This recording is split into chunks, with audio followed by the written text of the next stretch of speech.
Ya Rahman Rahimin, dulu ketika kami masih belum berhijrah, mungkin kami sering meninggalkan sholat ya Allah.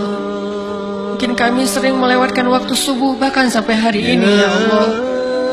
Padahal kami tahu bahwa amalan pertama yang akan dimintai pertanggungjawaban di hari hisab adalah sholat. Bahwa azab kubur itu akan menimpa orang-orang yang tidak bangun ketika azan subuh ya Allah.